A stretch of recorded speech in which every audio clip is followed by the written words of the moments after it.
Transatlantic Trade and Investment Partnership, a free trade agreement currently under negotiation between the EU and United States, has proven so controversial that it's difficult to clarify just what's at stake and where we stand in the process. To supporters, it's TTIP that can kickstart US and EU growth and set global trade standards for the 21st century. For detractors, it represents an outright assault on democracy. To get a better sense of TTIP, I sat down with experts from both sides of the debate.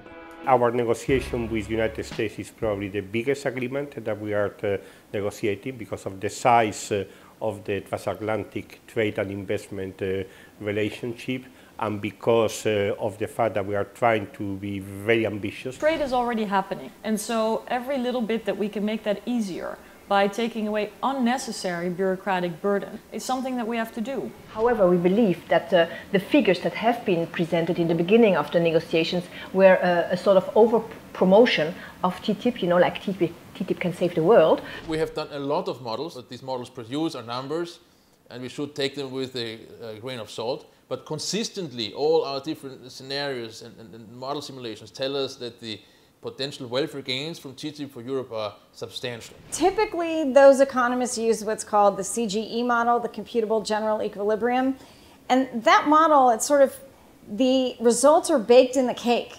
You put in the assumptions, and it's always going to come out, hey, wow, productivity increases, isn't this great?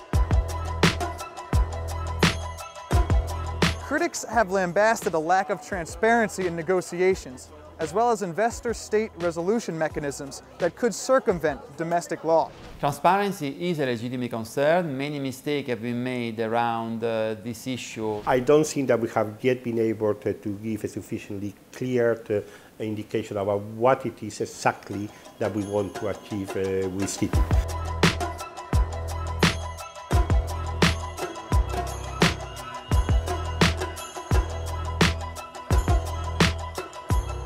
Speed is not so important, quality is important. We want a good deal for Europeans, a win-win, ideally speaking, for Americans and Europeans. And if we are the first, and if we do it for the largest markets, then we can lead in the global economy. And I think that that is something we should consider in a changing world.